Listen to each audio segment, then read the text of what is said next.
The corridor smelled like rust and something older than rust, something biological and wrong, the way a predator's den smells when you've wandered into it before you understood what you found. I was lying face down on metal grating when I came back to consciousness, and the first thing I noticed was that my hands were free. That was wrong. That was the wrongest thing in a situation full of wrong things. My name is Cal Mercer. I'm 38 years old. I've been hauling cargo across the Searle Arm for 11 years, mostly on the Dawnbreaker, a mid-tonnage freighter that had no business being anywhere near the Vel boundary, which is exactly where Myra Sousa had routed us because she said the contract paid triple and she needed the money. Myra was the captain. I was the first mate, which in practice meant I was the person who had to make the math work when Myra made the promises. The math hadn't worked this time. I rolled over. The grating was set into the floor of a room that was about 40 meters across, lit by bioluminescent strips running along the ceiling in long amber rows. The walls were smooth dark stone, not manufactured, carved by something patient and very strong. There were objects mounted on those walls.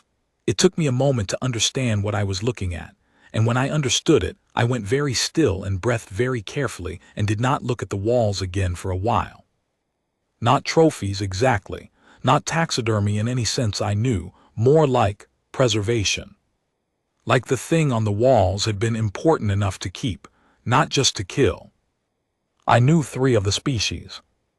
The Dawnbreaker had gone down hard in the upper atmosphere of this world, whatever it was. The nav system called it G7 Vereth before it died. Myra had gotten the emergency pod away. I'd seen the trail. The 2 deck hands, Paul and Senna, had made it to the secondary pod. I'd pushed them in myself before the fire reached the cargo bay. I'd gone out through a hull breach at about 3,000 meters, holding onto a cargo strap, and had blacked out somewhere between there and the ground. What I remembered of the ground was jungle, deep jungle, green-black, smelling of ozone and wet bark, something enormous moving through it. Not me, something that was watching me, deciding. And then arms, very long arms. I sat up. My ribs had been treated. I could feel the chemical bond of a medical sealant over at least 2 cracked ones. My shoulder, which had definitely been dislocated when I hit the canopy, had been reset. My boots were still on. Whoever had found me had healed me first. That was also wrong in the specific way that very bad things are wrong when they're about to happen. A door in the far wall opened, not slid, not swung, but folded, the way origami opens in reverse. 3 triangular panels collapsing back into the wall, and a figure entered the room. I'd seen Vorkaton before. Once from a distance, through the observation port of a transit station, and I'd thought at the time that I was looking at something that had been constructed rather than born. They are 9 feet tall and built along lines that suggest a designer who was thinking about function before anything else. Long-limbed. The torso, a dense vertical trunk. The head a flat angular structure with 4 deep-set eyes arranged in a horizontal band. The skin, if you call it that, runs from dark amber on the back to a pale, almost translucent yellow on the front, and the way it catches light makes them look like they're lit from inside. The Vorkaton had a name, they always did, the ones who own places like this. The station records called this one Zaveth. The word meant something in Vorkatonic that translated roughly as the one who finishes the count. I'd learned this in the 3 seconds I'd had with the Rex working data terminal before the fire reached it. Zaveth stopped 12 feet from me and looked down with all 4 eyes. I looked back. This seemed to confuse him. Not dramatically, not the cartoon flinch of something surprised, more the tiny micro-adjustment of a posture that had been set to one expectation and was encountering a different reality. A recalibration. The eyes narrowed very slightly at the outer corners. "You are awake," he said. The voice was a layered thing, 2 tones at once like a cello and a bass drum played simultaneously. His standard was precise, which told me he'd done this before with humans. "I am," I said. He waited. I suspect he was waiting for something else, for me to scramble backward, or press into the wall, or ask where I was with the high trembling note that fear gives to questions. The room was designed for it, I realized. The distance was designed for it. The position of the door, the angle of the lights, the height differential, everything in this room had been calibrated to maximize the psychological impact of his entrance. He had done this many times. I'd already taken the room apart with my eyes in the 2 minutes I'd been conscious. The folding door was the only entrance. The wall mounts were fastened with something I couldn't identify from here. The grating in the floor suggested drainage. The bioluminescent strips ran from a single power node in the northeast corner. I stood up. I didn't do it fast, because my ribs were still sending me clear signals about sudden movements. I did it the way you stand up when you've been sitting on a crate for 6 hours during a long haul, carefully, with one hand braced, with the particular economy of someone who has learned that unnecessary motion costs you later. When I was upright, I was still about 3 feet shorter than Zaveth, which was simply a fact about the universe, like the speed of light or the number of moons around Verath 7. "Thank you for the medical attention," I said. "The micro-adjustment again. You are thanking me. You fixed my ribs." That was considerate. One of the 4 eyes, the upper left, moved independently of the other 3, a slow track that I took to be something like a frown. "Your crewmates have been located," he said. "The one who escaped in the pod, the 2 others." Something cold went through me, but I kept my face where it was. "Are they alive?" "For now, this world is my domain. Everything that enters my domain is my property until I decide otherwise." He paused. "You are aware of what this is?" He meant the room. He meant the walls. "A collection," I said. "A record." Something that might have been pride moved through his posture, a slight elevation of the chest structure, a widening of the stance. 47 species. I am the only living being who has faced representatives of all 47 and who still stands to speak of it. I am the completion of a project that my father began and his mother began before him. I am the one who finishes the count, I said. Silence, a different kind of silence than the one before. "You read our records." For about 3 seconds, before the fire. He studied me with a new attention. "Most who come here do not know what they are facing until I show them. I like to know what I'm dealing with." "And knowing," he said, "you are not afraid." I thought about how to answer that honestly. "I'm afraid," I said. "I just don't see how showing you changes my options." He was quiet for what felt like a long time. Then he said, "You will join me for a meal." The dining room was 3 levels up, accessible by a ramp that switched back 4 times through carved stone corridors lit by the same amber bioluminescent strips. I counted the turns. Zaveth walked ahead of me, which told me something. He wasn't worried about me attacking him from behind, which meant he was either supremely confident in his physical superiority, likely, or he had sensors I couldn't see, also likely. 2 constructs that I recognized as security drones flanked us at a distance of about 8 meters each. They moved like they were floating, which they were magnetic suspension over microrail strips embedded in the floor that I could just barely see if I looked at the right angle in the light. The dining room was built for one seat, 1 table, everything scaled for something 9 feet tall. A second chair had been added recently from the look of the stone dust at its base. The chair was human scale. He'd had it made. "Sit," he said. I sat. He sat across from me. The table between us was made of something dark and dense, and it was carved with a map of something, not a star chart, a territory, ridgelines and valleys, this world, his world.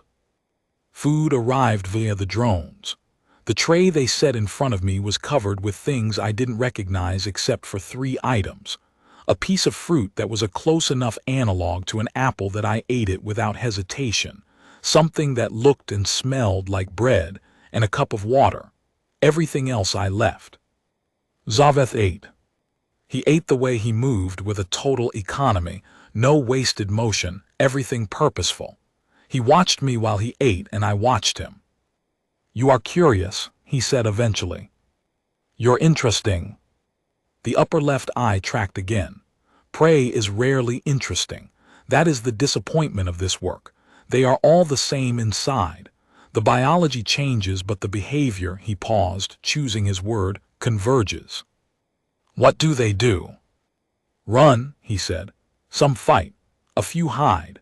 The outcomes vary, but the shape of it is always the same. A creature with a functioning survival instinct, placed in a situation where survival is uncertain, expressing that instinct in ways constrained by its biology and its tools. 47 times I have seen this. The variance is less than I expected when I began. But you keep going. To finish what was started." He looked at the map carved into the table between us. "Species 48 was always going to be the most difficult to add. Your kind are," he paused again, "distributed, not in the way that makes a species weak, in a way that makes them persistent, like a form of matter that when divided simply becomes more of itself." "Humans," I said. "I have studied your history, your wars, your endurances, the way you move into spaces where you are not meant to exist and continue to exist in them anyway. I have waited a very long time for the right specimen." "And my ship went down in your backyard." "Yes." I looked at the food in front of me. I looked at the water. I picked up the cup and drank from it, because my throat was dry, and because I wasn't going to sit here and perform fear for him, just because he'd arranged everything very carefully to produce fear. The water tasted like nothing, which was either a good sign or a very sophisticated bad sign. "When?" I asked. "At dawn," he said. "The light here is best at dawn. The jungle is most itself. I have always found it most instructive to conduct these things when the world is at its most present." "And my crew?" "They will not be harmed before dawn. After dawn, that depends on you." I put the cup down. "Okay." "Okay," he repeated. His standard was good enough to catch the flatness of it, the absence of protest. "You accept this?" "I don't accept it," I said. "I'm just not going to spend the night arguing with you about it. I'd rather sleep." He looked at me for a long time.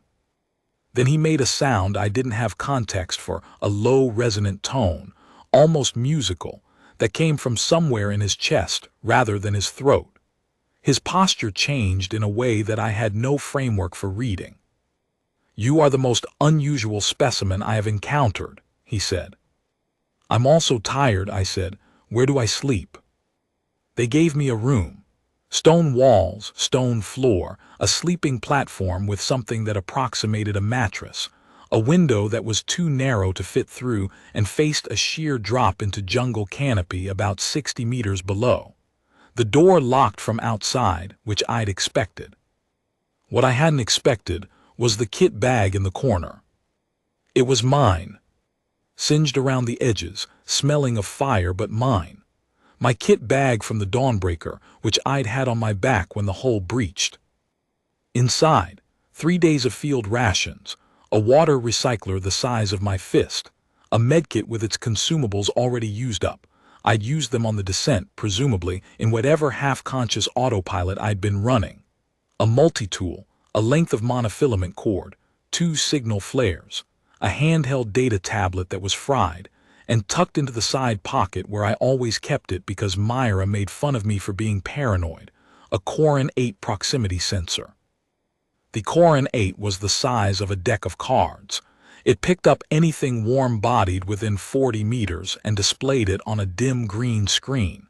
It was not a weapon. It was not particularly impressive. It had been manufactured for wildlife surveyors and lost hikers. I sat on the sleeping platform with it in my hands for a long time. Then I put it in my pocket and lay down and went to sleep, because I wasn't lying to Zaveth when I said I was tired. Whatever I was going to do, I needed to be awake to do it. I slept for 5 hours. I woke up to the Corin 8 buzzing against my hip. I looked at the screen without turning on any light. Green glow 40-meter display.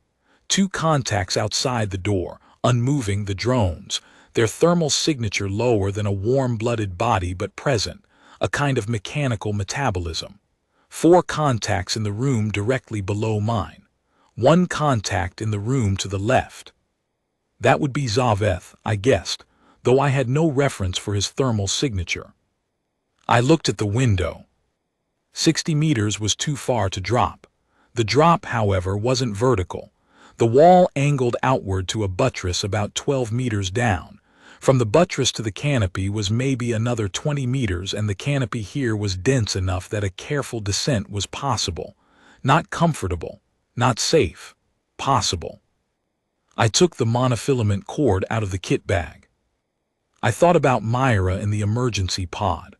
I thought about Paul and Senna, who were 22 and 24 respectively, and who had been on the Dawnbreaker for 8 months, and who still argued over which of them had the better hand at cards. It was Senna, definitively. She just let Paul think otherwise. I thought about what Zaveth had said, 47 species, a record, something his father had started. I thought about a thing I'd read once, in a xenobiology text I'd picked up at a station library because I had nothing else to read on a long haul, about apex predators, about the ones that had never encountered something they couldn't handle and what that did to their understanding of the universe. They stopped preparing for it. That was the thing. A true apex predator, the text had said, in an ecosystem with no natural challengers, begins to optimize everything for the hunt, the pursuit, the confrontation, the kill, and to let atrophy the skills that were once necessary to prepare for being the prey. Threat assessment, contingency. The deep, uncomfortable humility of imagining something that could end you. Zaveth had faced 47 species. He had won 47 times, and somewhere in that long winning streak, he had forgotten what it felt like to think, what if I'm wrong about this one? I'd been thinking about that since I woke up on the grating. I tied the monofilament cord to the window frame, tested the anchor point, and went out the window. The jungle at 4 in the morning smelled incredible. Not good, exactly. There was something rotting somewhere nearby, and the air was heavy with spores, and the humidity was the kind that sits on your skin like a second skin, but incredible in the way of something completely, extravagantly alive. Every breath was full of information. The canopy above was dense enough to block most of the light from the primary moon, so I moved through near darkness, the Corin 8 in my left hand and the multi-tool in my right. I was not trying to escape. I want to be clear about that because the logic of the situation suggested that escape was the move. Drop out the window, move through the jungle, find the emergency pod, find Myra, find Paul and Senna, get off-world. That was the logic. But Zaveth sensors, and there were sensors, there were absolutely sensors. The drones moved on rail strips, but something was tracking contacts throughout the facility. I'd seen the passive readout panels in the corridor. Zaveth's sensors would alert him within minutes of my exit. He would begin the hunt early. He would have a full day of light and a world he knew perfectly. My crew was already on the ground somewhere in his jungle, already at an overwhelming disadvantage. If I ran, we all died slower. I was looking for the arms cache. I'd seen the map on the dining table. Ridge lines, valleys, this world. And in the southeast quadrant of the map, I'd had 2.5 minutes to study it while pretending to contemplate my untouched food. There was a mark. Not decorative. Functional. A symbol I didn't recognize, but that had the look of something that meant storage. I moved southeast. The Corin 8 showed me 2 drones sweeping the jungle perimeter in a pattern that had a 17-minute cycle. I'd timed them from the window, watching the path they cut through the foliage. 17 minutes between passes, with a coverage gap in the southeast quadrant of about 4 minutes where the ridge blocked the signal return. They were optimized for hunting prey that moved randomly and fast. They were not optimized for prey that watched the pattern first. I moved through the gap. The cache was buried. That was the first obstacle. Buried under 3 meters of packed jungle floor and sealed with a lock mechanism that used vorcatonic biometrics. A hand-shaped depression with sensor nodes for something with much longer fingers than mine. I sat next to it for 40 seconds and thought about it. The lock was biometric, Zaveth's biology. But the system that read the biometrics was electronic. It had to be, because anything biological degrades, and this cache had been here long enough to have roots growing over the top of it. Electronic systems need power. Power systems have a maintenance access. I found the maintenance access panel on the underside of the lock housing. It was sealed with 4 ordinary fasteners. The multi-tool had a driver. Inside the maintenance access was a diagnostic port. The diagnostic port was a standard galactic compact interface. Zaveth might despise the compact's jurisdictional reach, but he apparently bought his hardware through their supply chains. The standard galactic compact interface was designed to work with standard galactic compact diagnostic tools, which I didn't have. But a standard galactic compact diagnostic port also had a manual bypass protocol for emergency access when the primary key was unavailable. You had to know the sequence. It was published in the GC Field Maintenance Manual, Volume 7, which I had read cover to cover on a boring 3-week transit to Searle Station, because it was the only thing available and I was desperate. 4 buttons in a sequence, I pressed them. The lock opened. Inside the cache, weapons, yes, pulse rifles, 4 of them charged and ready, ammunition, signal equipment, a long-range beacon, already tuned to galactic compact emergency frequencies. A terrain map of this hemisphere, physical, printed, which meant it didn't need power to read, medical supplies. And a communicator. I tried the communicator first. Encrypted compact frequency. Static then. This is Myra, this is Myra Sousa, Dawnbreaker registry, emergency beacon is active, does anyone? Myra, I said. The silence lasted about 1.5 seconds. Cal, you absolute piece of work. Where are you? Southeast Ridge at a cache. Are you hurt? Banged up. Paul's got a broken arm. We splinted it. Senna's fine. We found each other about 2 hours ago. Something's been circling us, Cal, big with lights. Drones. They're on a 17-minute cycle. There's a 4-minute gap. I'll beacon your position with the emergency transmitter. Get you the coordinates of the gap. But Myra, listen. I need you to stay exactly where you are for the next hour. Why? Because I'm not done yet.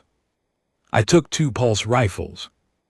I left the other 2 and the ammunition for Myra's group, transmitted their location along with the coordinates of the drone gap, and gave her the approach vector. Then I sat down on the jungle floor with my back against a tree that was approximately 4 meters in diameter, and thought about what I was going to do. What I was going to do was wait. The dawn came slowly on Verath 7. The primary star was a red dwarf, and the light it produced was warm and dim, and took its time moving across the sky. So the transition from dark to light was gradual, 40 minutes, where the jungle went from black to deep green to the clear vivid gold that Zaveth had mentioned, the light that was best for hunting, the light that was most itself. I watched it happen with my back against the tree, and 1 pulse rifle on my lap, and the other propped against the tree beside me. At about the 20-minute mark of the light transition, the Corin 8 showed me a contact. Large, moving from the direction of the fortress, moving steadily without the oscillating sweep pattern of the drones, moving with direction and purpose. Moving toward me. I'd left a trail, not accidentally. The trail was exactly as obvious as I wanted it to be: broken stems, footprints in the wet soil, a discarded field ration wrapper from my kit bag. Enough to follow. Obvious enough to suggest someone who hadn't thought about whether they were leaving a trail. The contact on the Corin 8 was about 40 meters out when it stopped. I could see him now through the canopy. Or rather, I could see the disruption he made in the canopy, the way the branches moved and then didn't move as he stopped at the edge of the gap between the trees. He was tall enough that his upper body was in the thinner growth near the top of the jungle layer. The four eyes were absolutely visible from 30 meters, lit amber in the gold morning light. He was looking at me. I was sitting against the tree with my hands visible, and the pulse rifle across my lap, and I was looking back at him. He had a weapon. Of course he did, something long and elegant, what looked like a shaped plasma projector of Vorkatonic manufacture, built for something with his arm length and his hand configuration. It was aimed at the ground. He didn't raise it. He walked toward me instead. He walked toward me slowly, the way you walk toward something you want to examine rather than something you intend to destroy immediately. He was covering the 40 meters between us in long, unhurried strides, and he was looking at me the entire time with the particular fixed attention of something that has never had to worry about what it was walking toward. I didn't move. I had been still since the light began, still in the way that's different from frozen, not the paralysis of fear, but the deliberate chosen stillness of someone who has made a decision and is letting it happen. Sitting with one hand on the stock of the pulse rifle and the other hand open on my knee, and my back against the 4-meter tree and my eyes on him. He stopped 6 feet from me. This was the closest I'd been to a Vorkaton. This close, the scale of him was less about intimidation and more about simple physics, the density of his presence, the way his mass displaced the air and the sound. The 4 eyes looked down at me with an expression I was only beginning to have a vocabulary for. Not malice, not pleasure, something more like engagement, the specific feeling of a thing that has encountered something it did not predict. "You went out the window," he said. "Yes." "You found the cache." "Yes." "You did not run." "No." He looked at the pulse rifle on my lap. "You could have been positioned differently, better cover. I would have been exposed from the east approach for approximately 6 seconds. I know. But you are here, visible in the open." "Yes." The upper left eye tracked. The other 3 stayed fixed on me. "You want me to understand something?" "I want you to have a choice," I said.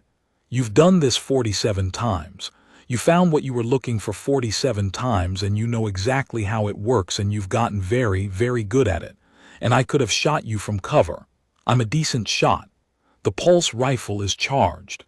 You would have had 6 seconds of exposure. That's enough." He said nothing.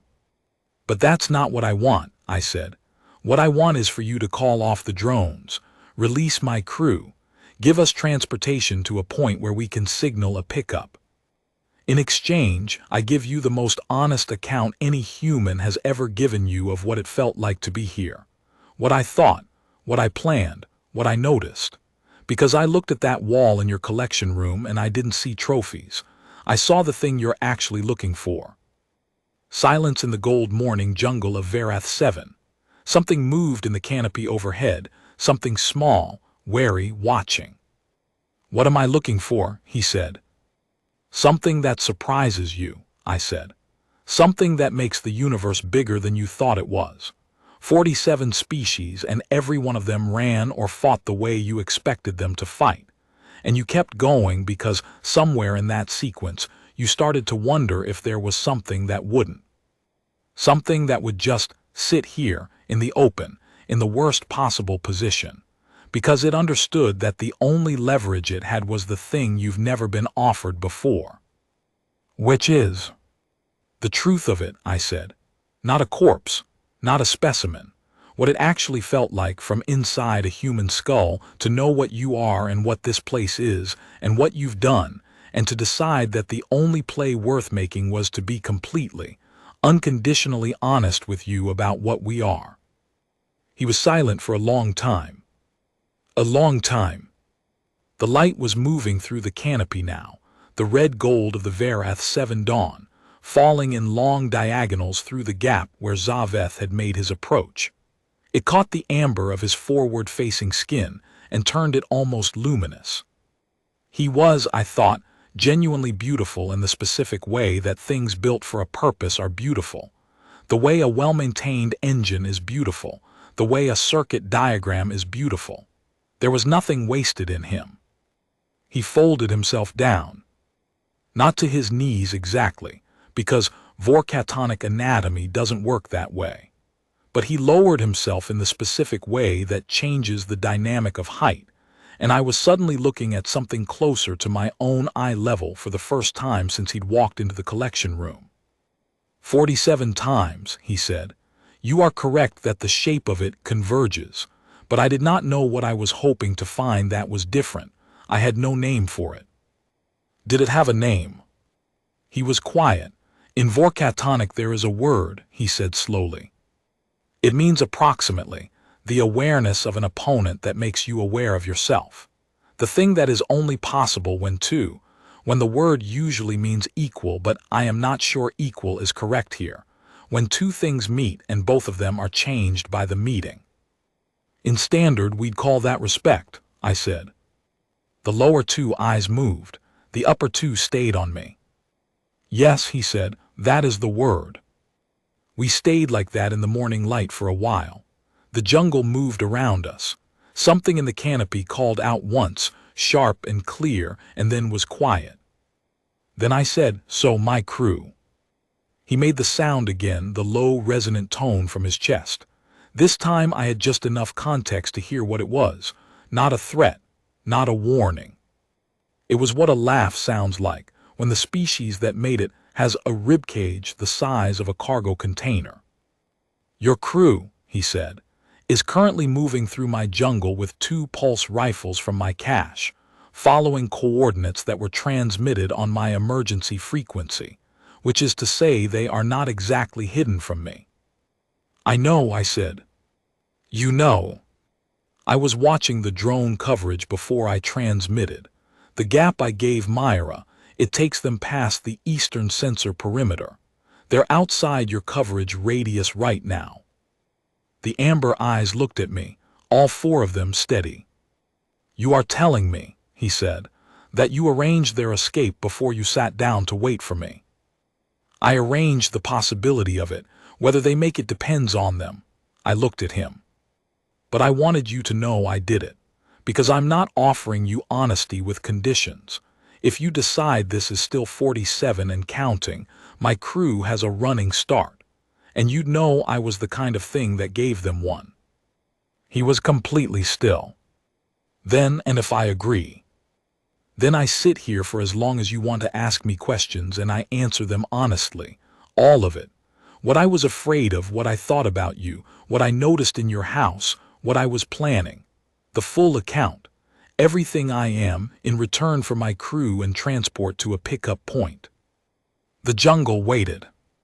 Somewhere to the east, I knew, Myra was moving through a gap in the sensor perimeter with a broken-armed navigator and a card shark and 2 pulse rifles. Moving toward open sky.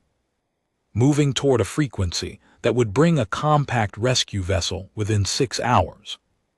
The morning light shifted, gold deepened toward red. Zaveth made a sound. Then he said, ask me your questions first. We talked for 4 hours. I asked him about the collection, not to challenge it, but because I wanted to understand it.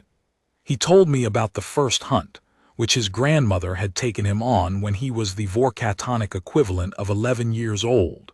He told me about what it meant in their culture to complete a count, to stand at the end of something that had been started before you, and to hold the whole of it.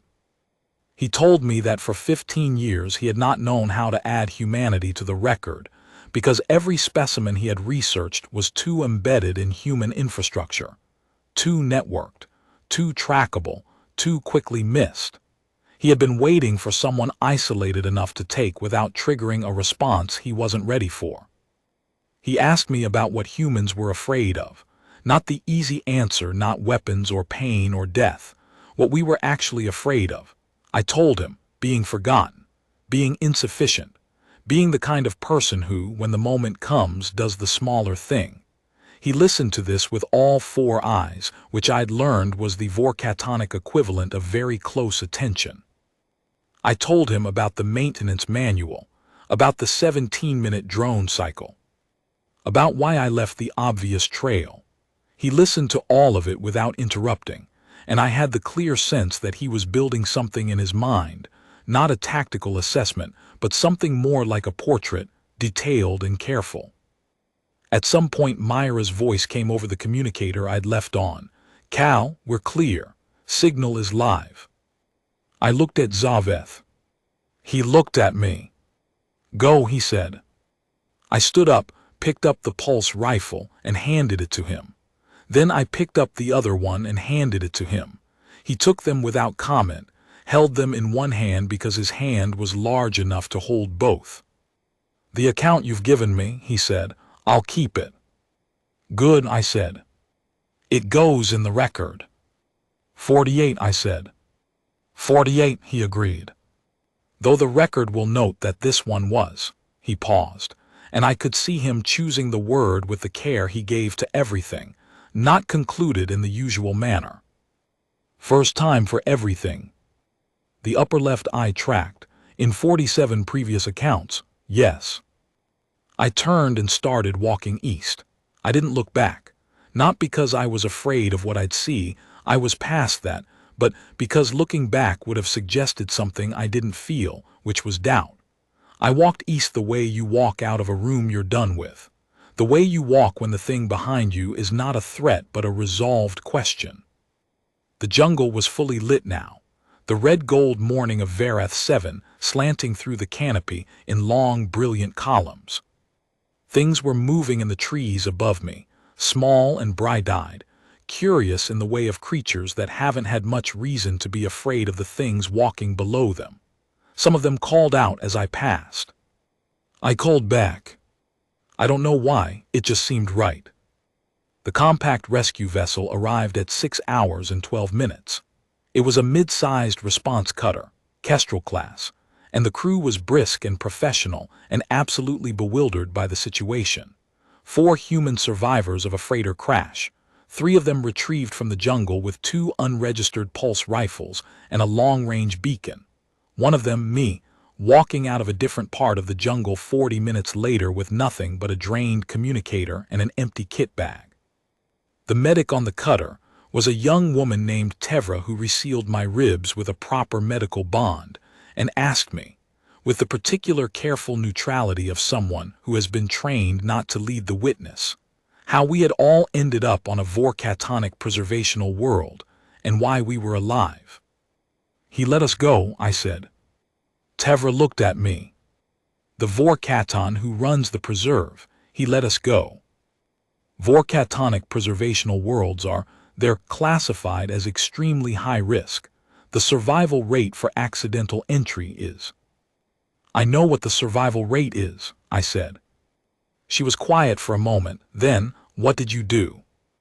I thought about the gold morning light on the jungle floor, about 4 eyes looking at me from 6 feet away, about the sound that was a laugh, about 47 and then 48, and the space between those numbers that had never been crossed before in that particular way, between that particular kind of patience and that particular kind of pride. "I stayed," I said. She waited for more. I didn't have more.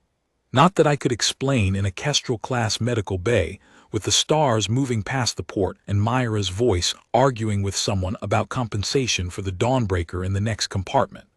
Not in language that would make sense to someone who hadn't been there, in the jungle, in the gold light, watching something that had 147 times fold itself down to eye level because it had finally found what it was looking for. "I stayed," I said again, "and we talked. And then I walked away." Tevra wrote something on her tablet. Then she said, "I'm going to note in the medical report that you experienced significant psychological stress." "Fair," I said. "And that your cognitive function appears unimpaired." "Also fair." She capped her stylus, looked out the port at the stars. "What was he like?" I thought about the word he'd used.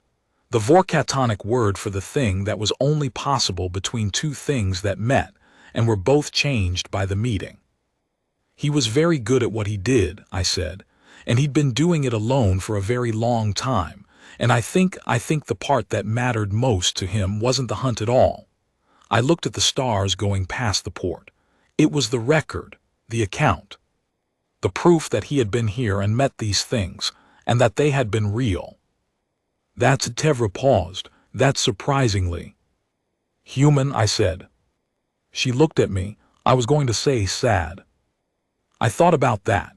I thought about the walls of the collection room, and the carved map, and the chair that had been made at human scale and placed at the table recently enough that there was still stone dust at its base. Yeah, I said, it is. The cutter burned for the transit point. Paul was asleep in the bunk 2 rows over, his arm in a proper medical splint now, looking younger than 22 in the way that people do when they're finally safe and their body knows it. Senna was watching something on a screen, earbuds in, the faintest curve of a smile on her face. Myra was still arguing about the Dawnbreaker. I put my head back against the padded rest and closed my eyes. In my left pocket, the Corin 8 was still running. Out of habit, or maybe just because I'd gotten used to it, I didn't turn it off. The screen showed nothing now but the warm signatures of the crew, close and bright, moving together in the dark. That was enough. That was more than enough. Myra found me about 6 hours after Zaveth released us, when I walked out of the eastern tree line, and she was standing at the edge of the signal clearing with her arms crossed, and the specific expression she wore when she'd been frightened, and was now converting that into anger because it was more comfortable. You went out a window, she said. The door was locked. Cal, she uncrossed her arms. The door was locked and you went out a 60-meter window with, what, a piece of cord and a proximity sensor. And the multi-tool. And the multi-tool. She pressed her fingers to her eyes for a moment, then dropped her hands. Paul's arm is broken. Senna has a gash along her ribs that needs sealing. I've been awake for approximately 30 hours and you look fine. How do you look fine? The Vorkatan healed me when he brought me in. She stared at me. He healed you. Before he was going to hunt me, yes. That's the worst hospitality I've ever heard of. It's actually kind of consistent if you think about it. He wanted a fair, I stopped, tried to find the word. He wanted the record to be accurate. A damaged specimen doesn't tell you what you need to know. Myra was quiet for a moment, looking at me the way she sometimes did when she thought I was going to do something she was going to have to document.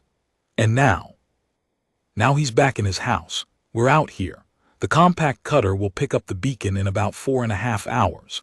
I looked past her at Paul and Senna, who were sitting against a fallen log about 20 meters into the clearing. Paul's arm was splinted with 2 straight branches and a strip torn from his jacket.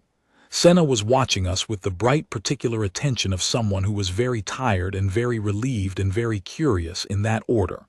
They doing okay? They're doing better than they were an hour ago. Myra followed my gaze.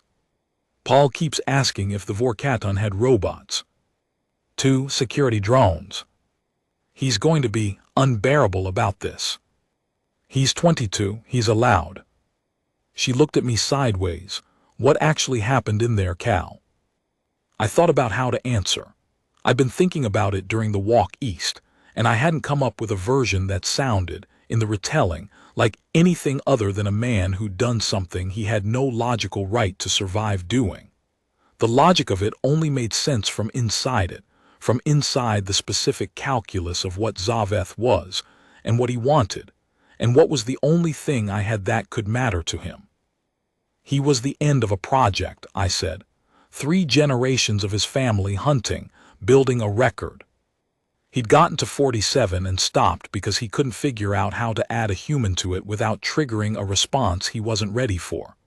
I looked at the canopy, the gold morning light now thinning toward the blue-gray of mid-morning. He didn't want to kill me. He wanted to understand me. The hunt was just the method he knew. So you gave him a different method. I gave him the thing he actually wanted, which was the account. What it felt like, what I thought, I paused, all of it honest, in exchange for us. Myra was quiet for a long beat. That's an insane trade. It worked. That's what I said, insane, but she didn't look angry anymore.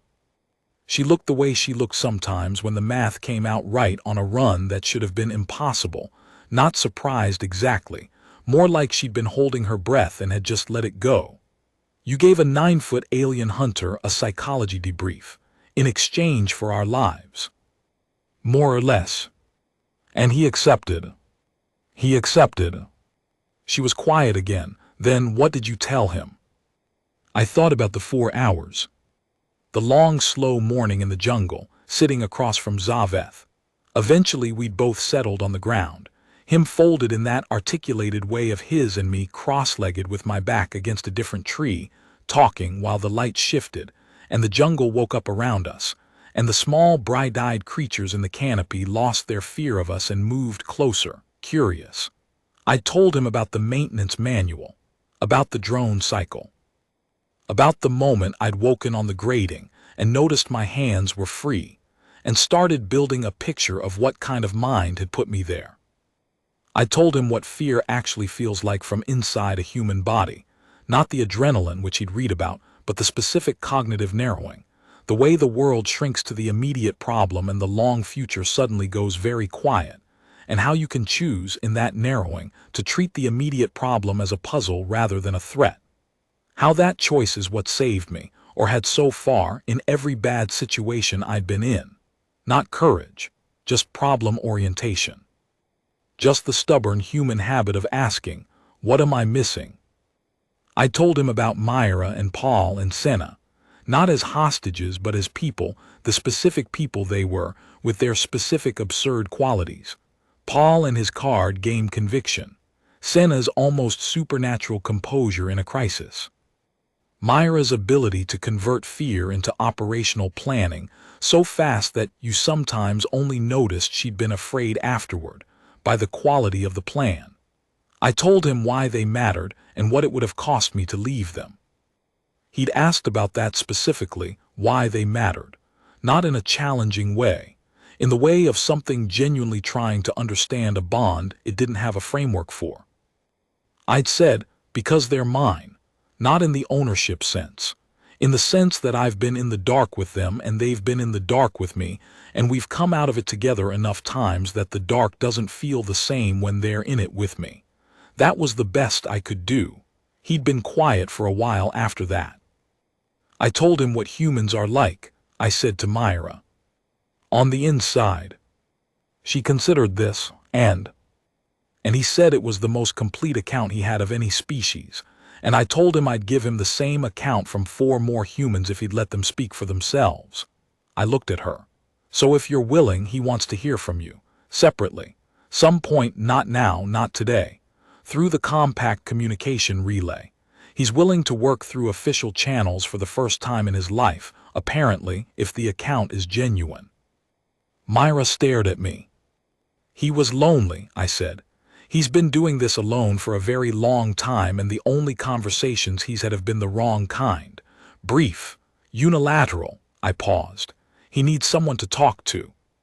And he's the first Vorkaton to voluntarily contact the compact in about 60 years, which is apparently a significant thing.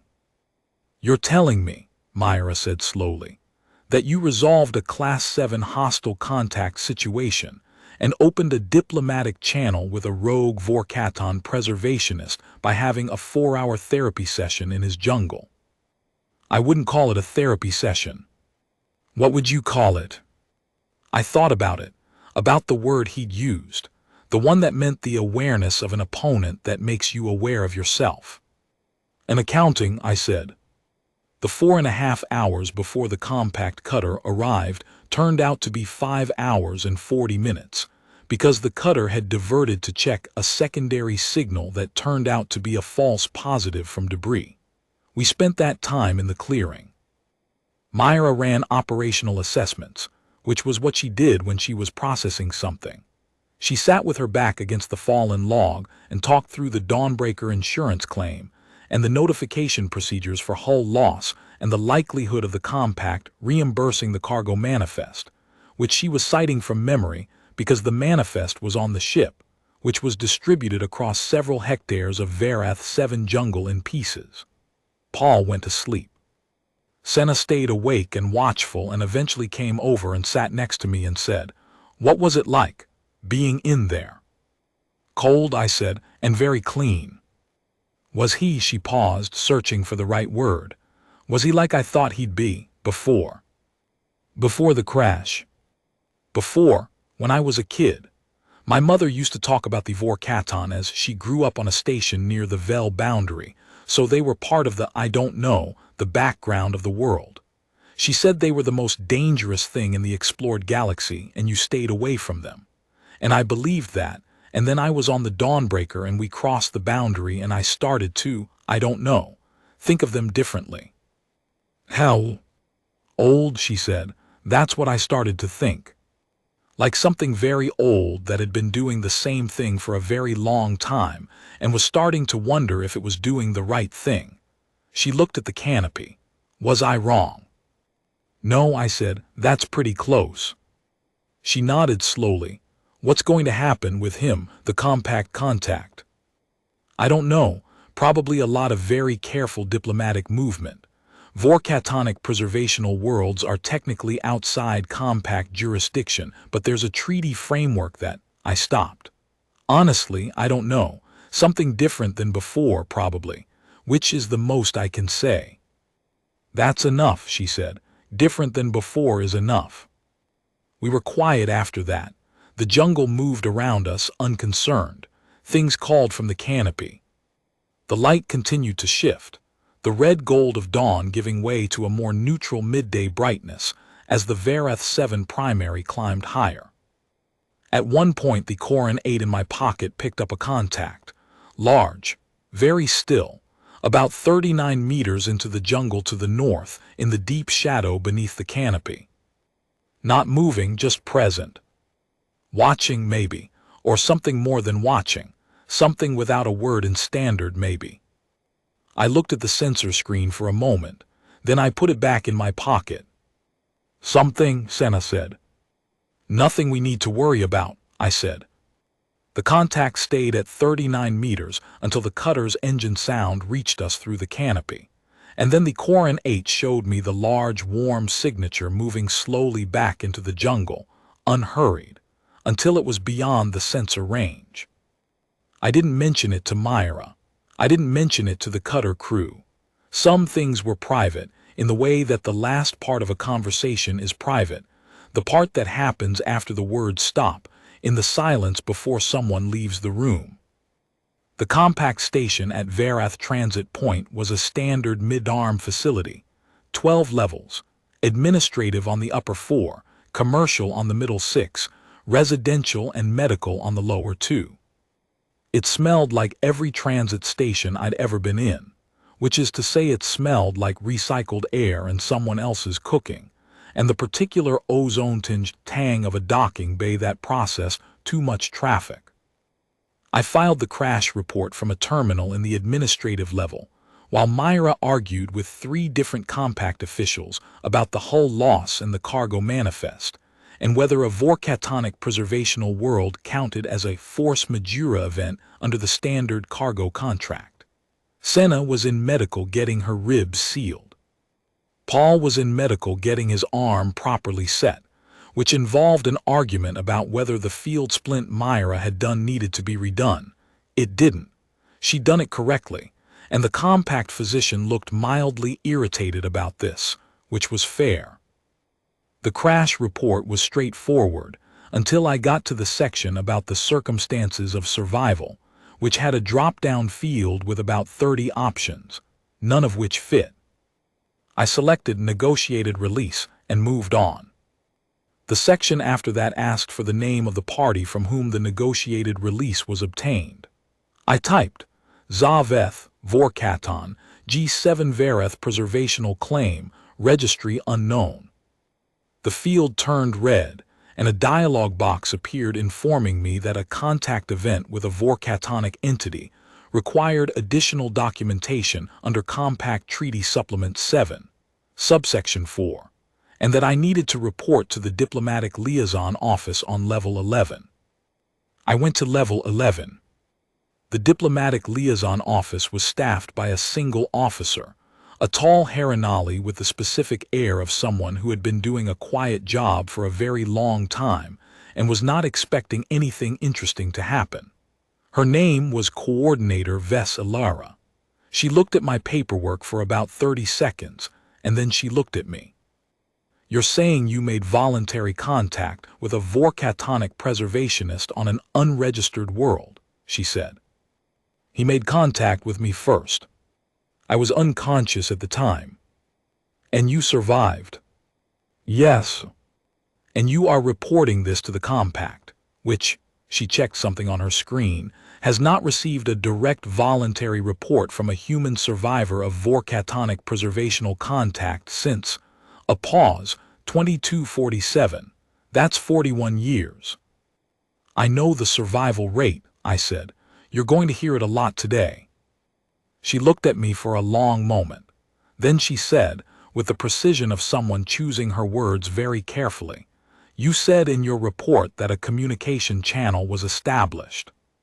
He agreed to use the compact relay system, voluntarily.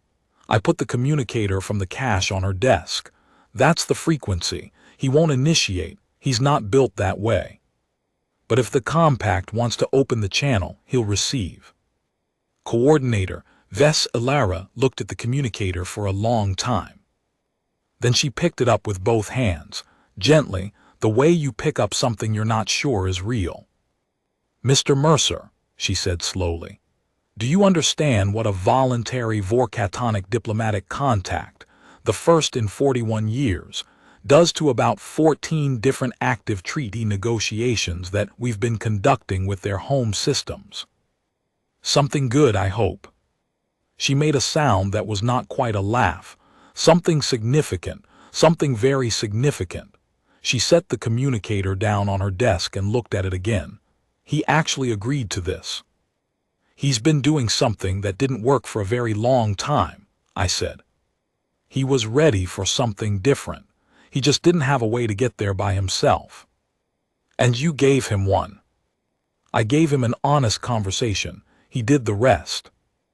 Ves Ilara looked at me with an expression that I couldn't quite read, something between professional assessment and something more personal, more wondering. Then she straightened in her chair and pulled a new form up on her terminal. "I'm going to need a full debrief," she said. "Everything. The facility, the timeline, what was said. This is going to take several hours." "I know. And then I'm going to need you available for follow-up consultation. The compact will compensate you for your time." "I know. And Mr. Mercer," she paused, her hands over the keyboard, "for what it's worth, what you did on that world. I've read 100 reports of vorcatonic contact events. I know what the standard outcome looks like." She met my eyes. "I've never read one where someone just sat down and waited." "It seemed like the right thing to do," I said. "Most people," she said, "would have run." "Most people," I said, "haven't read the maintenance manual." She looked at me for a moment, then she started typing. The debrief lasted 4 hours and 20 minutes. Myra sat in on the second half, having resolved the insurance situation to her grudging satisfaction, and contributed a level of operational precision to the timeline that Coordinator Ves clearly found both impressive and slightly alarming. Paul and Senna were debriefed separately, which Senna handled with the calm specificity of someone who had been paying attention, and Paul handled with the bright, earnest enthusiasm of someone who had been paying attention and was also very excited about the robots. By the time we were done, it was station night. The ring of corridor lights dimmed to their nighttime cycle, the administrative level quiet except for the distant hum of the station's processing arrays. Myra and I walked back to the residential level without talking for a while. It was one of the comfortable silences. The kind that had been built up over 11 years of long hauls and too much time in close quarters, the kind that didn't need to be filled. At the door to her quarters, she stopped and turned around. "The Dawnbreaker's totaled," she said. "The compact will pay out the hull and the cargo client will settle for the loss, but," she paused, "we don't have a ship." "I know. Been thinking. The compact liaison needs a consultant for the Zaveth contact. Someone who was there. Someone he'll talk to." She looked at me with the particular careful expression she used when she was proposing something she thought I might refuse. They'd need a vessel, something mid-tonnage, long-range, with a crew that already has clearance and already knows the situation. A pause. "There's an allocation process. Hull replacement priority for vessels lost on contact events under Supplement 7. I looked at her. "We could get a new ship," she said. "Better than the Dawnbreaker, maybe. And a contract that keeps us in the Vel boundary zone for at least 18 months, doing something that matters." She tilted her head slightly. "Paul would be in. Senna would be in. I'd be in. You'd be in to go back toward the most dangerous thing in the explored galaxy." "I'd be in to do something I haven't done yet," she said. "Something different than before." I thought about Senna saying that in the clearing. Something different than before. I thought about a large, warm contact on the Corin 8, holding still at 39 meters, watching until the cutter arrived. "Yeah," I said, "okay." Myra's mouth curved in the specific smile she used when the math came out right. "Get some sleep, Cal. We've got paperwork in the morning." She went in, the door closed. I stood in the residential corridor for a moment, listening to the station hum, thinking about a carved map, about a room where 47 species were preserved in the walls, about a word in Vorkatonic that meant the awareness of an opponent that makes you aware of yourself, and what it would mean to spend 18 months in the territory of the thing that had taught it to me. I went to my bunk. I put the Corin 8 on the shelf beside it. I looked at the screen, empty, nothing in range, just the soft green glow of the sensor field running its sweep through the walls and finding nothing to report. I turned it off. First time in 18 hours. It had been running since the jungle, since I'd woken up on the grating with my hands free and started counting contacts and building a picture of the world I was in. The quiet it left behind was very complete. I lay down in it and closed my eyes and let it be quiet. Tomorrow, paperwork, hull allocation requests, a communication relay to open, a frequency to transmit on once and then wait. The specific patience of a species that has survived everything it's encountered, not by being the strongest thing in the room, but by being the most willing to sit down in it. Tonight, sleep. I was very good at staying.